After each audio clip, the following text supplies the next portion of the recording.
بسم اللہ الرحمن الرحیم۔ السلام علیکم ورحمۃ اللہ وبرکاتہ۔ اللہ تعالیٰ نے قرآن پاک میں فرمایا ہے، ان بطش ربک لشدید۔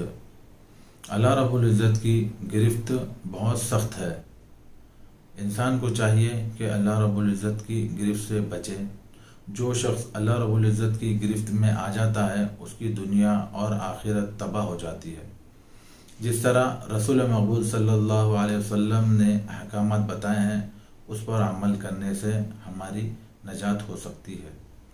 اسی طرح رسول مقبول صلی اللہ علیہ وسلم نے ارشاد فرمایا ہے کہ میری امت پر ایک ایسا زمانہ آنے والا ہے جس میں لوگوں کے دل بھیڑیوں کی طرح ہو جائیں گے اور وہ انبیاء کرام کی طرح کلام کریں گے۔ اور تیسری بات یہ بات بتائی گئی ہے کہ ان کے اعمال فرعون کی طرح ہوں گے۔ یہ ایک لمحے بھر کی فکر ہے کہ کیا یہ تین اعمال میں سے کوئی عمل ہم میں تو نہیں پایا جا رہا ہے؟ یہ ایک سوال ہے۔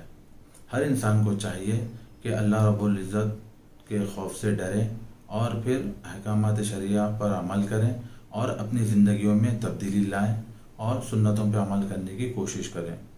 سنتیں ایسی ہے کہ دنیا بھر کی حکومتیں مل کر دنیا میں خوبیاں اور اچھائیاں نہیں لا سکتی۔ ایک حدیث شریف یا سنت پر عمل کرنے سے وہ کام ہو سکتا ہے۔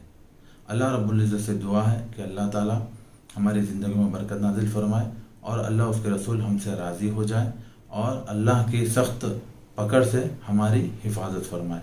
جزاک اللہ۔ السلام علیکم ورحمۃ اللہ وبرکاتہ۔